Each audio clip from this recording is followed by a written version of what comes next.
Hello, what or who is on the tray today? This is Jayne Mansfield in the form of a ridiculous hot water bottle.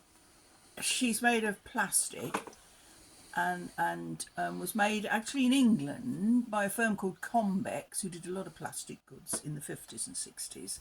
And I've had her for a heck of a long time. I bought her in about 1977 from Malvern Winter Gardens, which was one of the only antiques and collectors fairs in the Midlands at the time. And I used to go to it. And I paid £12, which doesn't sound like a lot of money, but it was to me, on my post lady's wages.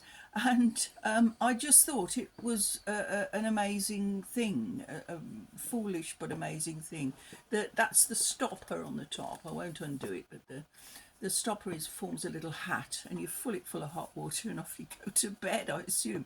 My friend Barbara, who is sadly deceased now, told me that when she was a little girl, her parents, her dad especially, I think, brought one of these home for her from the Ideal Home exhibition in London.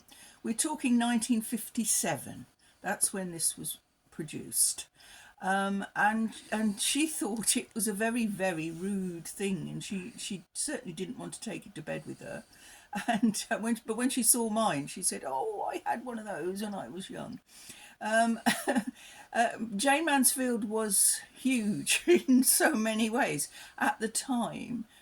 She'd just made the film The Girl Can't Help It, which was big in England.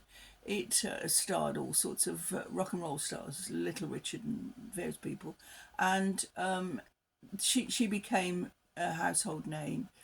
She was kind of copying Marilyn Monroe, or someone was copying her for her. And Marilyn Monroe hated that. She really didn't like Jayne Mansfield, who'd become like a big star. Jayne was an incredibly clever lady. She had a high IQ, genius level IQ. She spoke 5 languages and could have been a lot of other things, but she was inhibited by an enormous chest, which made her into something other than she might have been. Poor woman. She died very tragically in a car crash. You perhaps know the story. She was decapitated. It was the top of her head was actually sliced off in a car accident, and her wig went across the road, and people thought that was her head, but it wasn't. The car in the middle of the night ran into a truck, and ever since that they put a bar across the bottom of a truck in America so that cars couldn't slide underneath the truck, and that's often called a Mansfield bar. All very interesting, isn't it? All on the back of this hot water bottle. If you see, there is a film of me on YouTube where I'm very young, and first time I was on television. I actually have got this, and I say that it's Rita Hayworth. I apologise now for that mistake. I didn't know who it was. I just thought it was a rather strange bit of bit of plastic in those days, and I've had it ever since. It's never been in the museum. It always stands on the bar in our house.